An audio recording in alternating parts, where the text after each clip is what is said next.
The Cold War was characterized not by direct armed conflict between its protagonists, but rather by a series of proxy wars and struggles fought throughout the global South. The Soviet Union and the United States never fought each other directly, knowing and understanding the catastrophic risk that an escalation to nuclear conflict would mean. But that doesn't mean that each side didn't wage a war of words against each other through an almost permanent series of propaganda campaigns, always aiming to undermine the other side. I'm your host David, and this week we are going to take a look, albeit briefly, at some of the anti-American propaganda campaigns and tactics employed by the Soviet Union. This is the Cold War.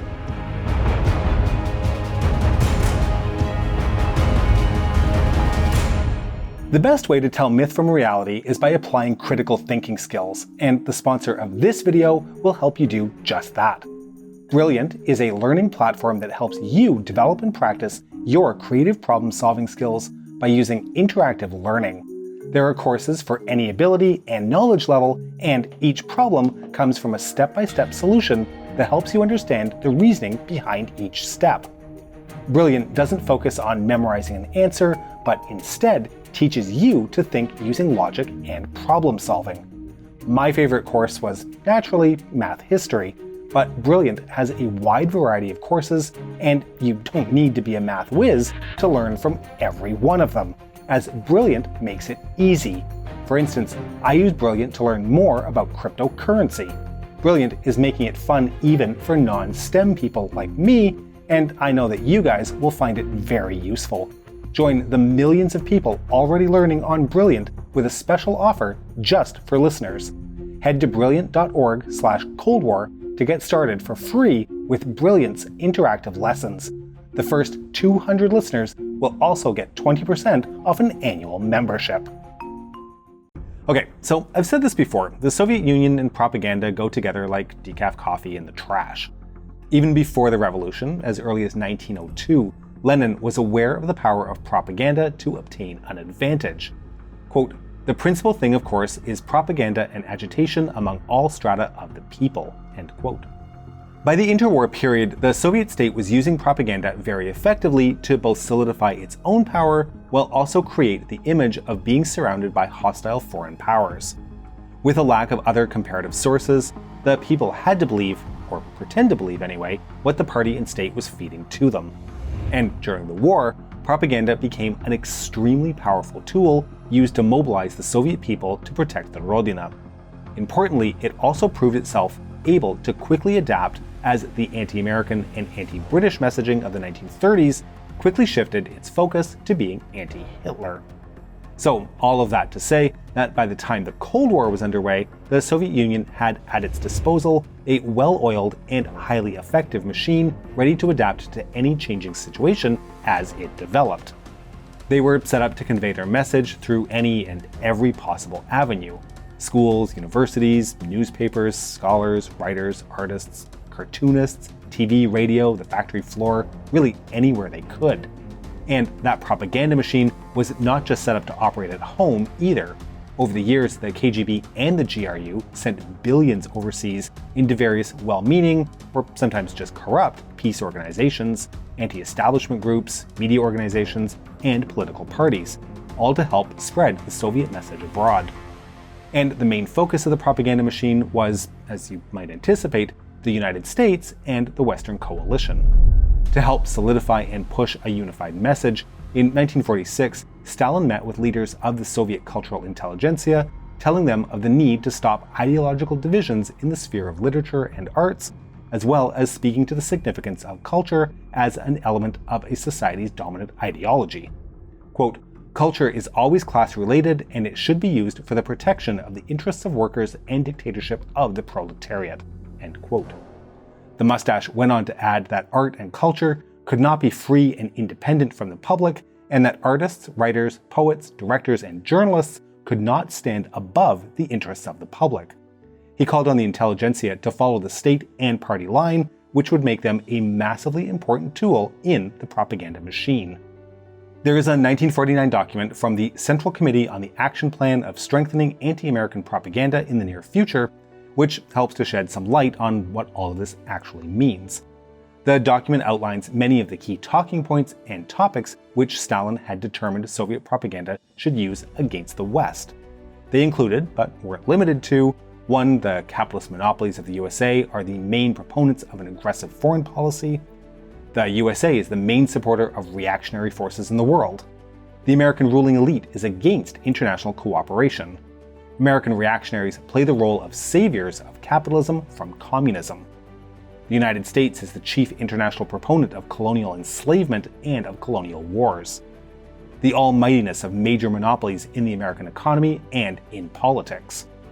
The American reaction against the working class. Anti-communist hysteria in the United States. American democracy is a hypocritical cover-up for the unfettered power of capital. The United States is a country of both national and racial discrimination. The myth of equality and equality of opportunity in the United States. The myth of high standards of living for all Americans. The collapse of culture in the United States. The low quality of American healthcare. The crisis of American education. The decadence of American bourgeoisie culture. The prevalence of crime in the United States. It's certainly a long list, and keep in mind these are only some of the points outlined. But as you can see, the main themes were related to America's perceived aggressiveness, imperialism and militaristic foreign policy, the use of democratic values and free speech to cover up the greedy intentions of monopolistic capital, and America's internal problems, including racism, crime, poor healthcare, and declining society and culture. So, with all of that being said, let's take a look at some examples of some of these. By far, the most popular theme of Soviet anti-American propaganda was related to American foreign policy and its foreign military adventures. Given that during the Cold War, America intervened directly several times in various conflicts, including in Korea and in Vietnam, Soviet propagandists had a lot of material to work with.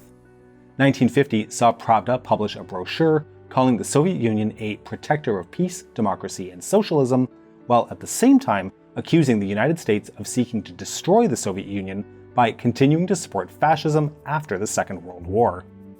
The brochure used American support of the Greek government during their civil war as an example. It also accused the Americans of seeking to turn the United Nations into a tool of its own aggressive foreign policy, of creating NATO to prepare for a new world war, and of turning Japan into a colony and a military base which was to be used to stage further aggression against the Soviet Union. One of the key tools used by the Soviet Union to criticize American foreign policy were international organizations who worked towards global peace, including the World Peace Council, which was a Soviet-backed and communist-dominated organization which emerged in the late 1940s and early 1950s as a major critic of American foreign policy, condemning it for its aggressiveness while also praising Soviet efforts towards world peace. To explain this a bit further, at the time the World Peace Council emerged, there was little visibility to the Soviet backing of the organization, and when combined with the rapidly growing fear of a nuclear world war, the organization was able to attract support from major celebrities, including Pablo Picasso and Albert Einstein. The World Peace Council was able to push a pro-Soviet and openly critical anti-American message for years before people became aware of the organization's true colors. It was the refusal to condemn the crushing of the 1956 Hungarian uprising which really showed the world where its sympathies lay, but even despite this, the message it pushed proved attractive to many people. Global peace was something that was hard not to want, and the Soviet Union leveraged that desire for propaganda purposes. Henry Kissinger, noted warmonger, commented the following regarding the dangers of Soviet propaganda. Quote, "The constant repetition of slogans and literature was directed at the psychological weak spots of the non-Soviet world. The West feels ambivalent about the use of force in international relations. A campaign against the horrors of nuclear war could only strengthen those inhibitions. The peace movement thus enabled the Soviets to enlist the hopes and fears of many eminent men appalled by the prospect of nuclear warfare who would have nothing to do with overt communist efforts. The task of psychological warfare is to hamstring the opponent through his own preconceptions." There were multiple mediums used by the Soviet Union to spread their anti-American message, with the cinema being among the foremost of them. As early as 1948, 2 films emerged exposing the imperialism and the militarism of the United States. Mikhail Rom's film, The Russian Question, described the work of a fictional American journalist who re-evaluated his beliefs to become an ardent critic of his own country's imperialist policies. The Abram Room film, The Court of Honor, which was largely centered on attacking cosmopolitanism, had a strong critical subtext against American deception. The film portrays Soviet scientists on a trip to the United States following a major scientific discovery. While there, they naively share their discoveries with some American scientists who turn out to be spies. On their return to the Soviet Union, they are put on trial. The focus of the film is in line with Stalin's attacks on cosmopolitanism, but the opportunity to attack perceived American duplicity is certainly not ignored. Okay, so films were important, but the one propaganda medium we are likely all familiar with, even if only in passing, is that of the poster. You only need to spend a bit of time in the propaganda posters subreddit to realize that a plethora of posters were created throughout the Cold War, and American imperialism was a prime target. The majority of posters created were written in Cyrillic, meaning they were targeted primarily at a Soviet audience. This poster was produced during the Cold War. The text at the top says, "Curse the butchers," while the text at the bottom says, "American instigators of war are the enemies of humanity." The text and depiction of a US soldier carrying the heads of an Asian man and woman leave little to the imagination about the brutality of the US Army. Now, this poster depicts a man in the Middle East using a rifle to hold back the forces of the United States and the United Kingdom. The text says, "Stop the aggressor." While certainly not as graphic as the first poster, the image of a muscular man using force of arms to stop imperialist expansion is very evocative. Of course, posters didn't only target American foreign policy. They also went after the cousin of US foreign policy, the military-industrial complex. It was seen as a major part of the capitalist monopolist class, which the Soviet Union saw as ruling the United States. Genrikh Trofimenko, the head of the USA and Canada Studies Institute of the Soviet Academy of Sciences, noted in his work that this reactionary alliance was, quote, "the most bellicose grouping in the capitalist system, and that their vested interest in the arms race has sharply intensified the bourgeois' general class aspirations towards militarism."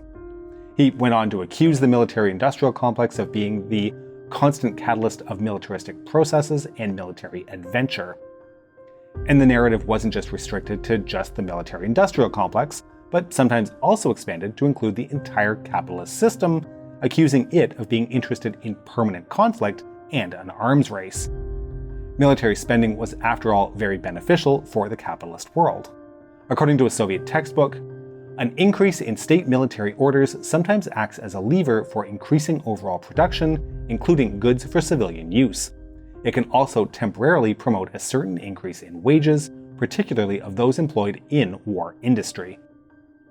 The Soviet press often helped in these attacks too, with the journal Soviet Women being especially active during the Korean War period. To quote, "Are you going to return our boys from the East?" This is the question which is asked more and more by American mothers to Congress. Their children have been shipped to Korea to die for the interests of Wall Street. Korea was a very popular subject for the propagandists. This poster, linking the American involvement on the peninsula to the military-industrial complex, is a great example.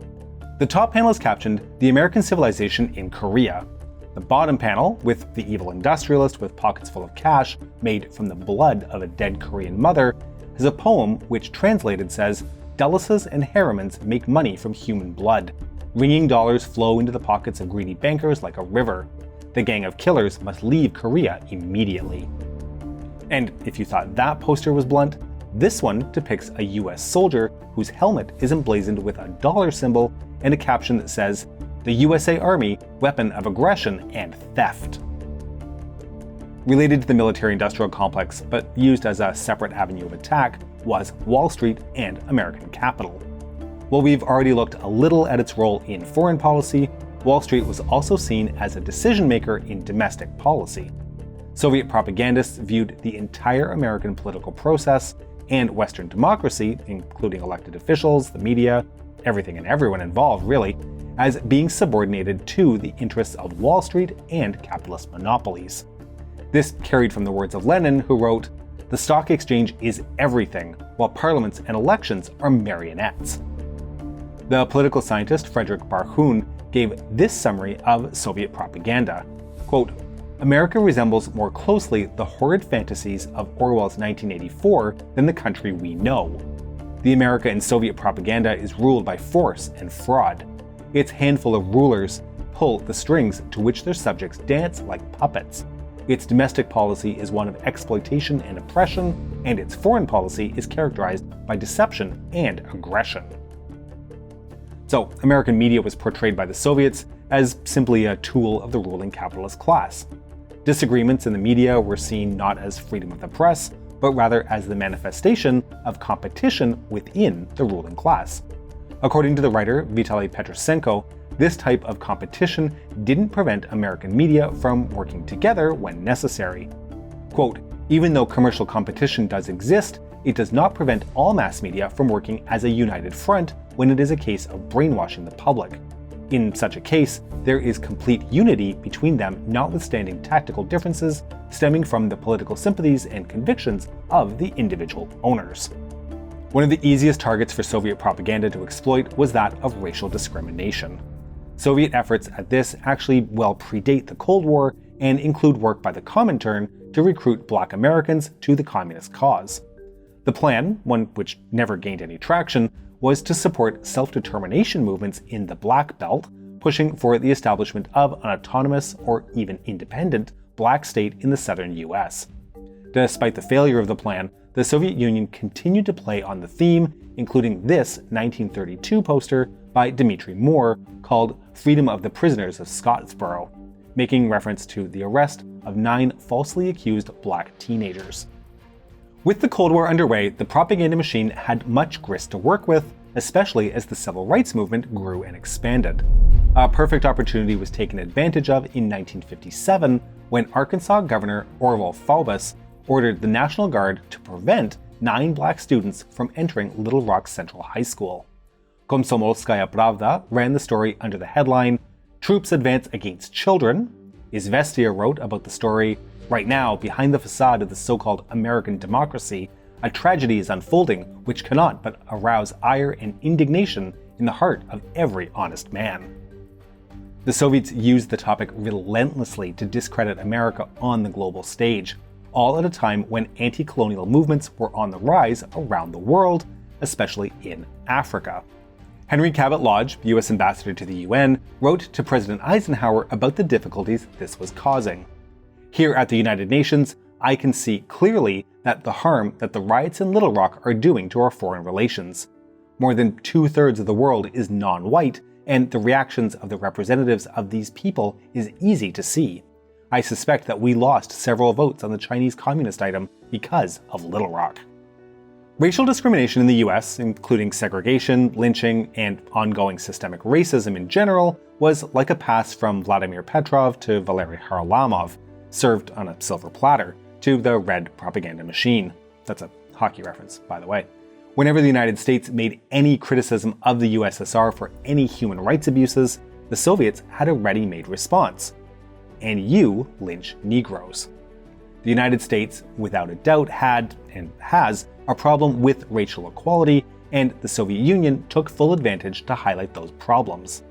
The result was that many Soviet citizens believed that lynchings were widespread and common across the entire United States, and that actions by groups like the KKK were legal and protected by the state. This was a thread of propaganda that persisted in the Soviet Union right up until the introduction of perestroika in the mid-1980s. When Angela Davis, a black communist academic and activist, was arrested, the Soviet Union launched the Freedom to Angela Davis campaign and began to promote it across countries in Africa. In 1980, as part of the Moscow Olympics, the Soviet Union fabricated letters posing as the KKK and sent them from Washington, D.C. to various African Olympians.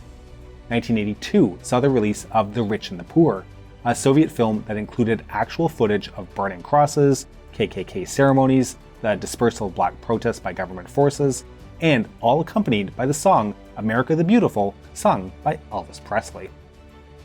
Now, as you can expect, Soviet critiques of domestic America were not limited to the topic of racism. They also portrayed America as a deteriorating country with a failing economic system, with bad healthcare, with dropping levels of education, and an unjust labor system.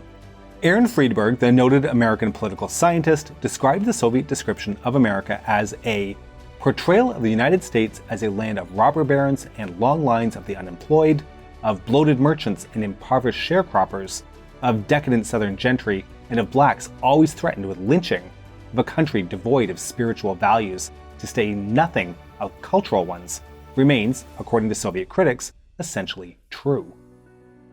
In the 1950s, the Soviet Union actively translated and published into Russian books by American novelists like John Steinbeck, Theodore Dreiser, and Sinclair Lewis. Included with these translations was critical commentary on the state of affairs in the United States. It focused on concepts like alienation and loneliness created by capitalism, which in turn led to societal degradation like drug use and high crime rates.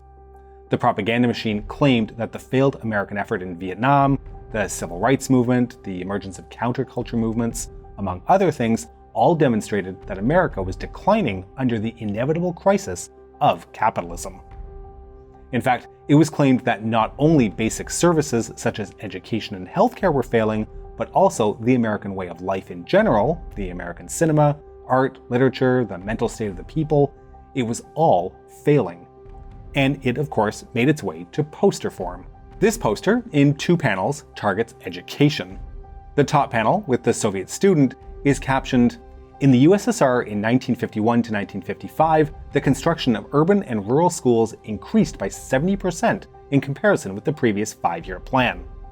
The bottom panel, in contrast, says, "In the USA, 1% of the budget is allocated to education, while 74% to the military. There are close to 10 million illiterate people. Almost 1/3 of the school-age children do not go to school." The sign in front of the building says, "The school is closed." This poster, dating from 1977, shows an image of dozens of American professionals, judging by their clothing, begging for work from a rich man in a bar.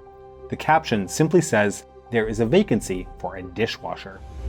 So we can see, even from this brief treatment, that the anti-American propaganda created by the Soviet Union could range greatly in terms of its target, its method, and the truthfulness of its message.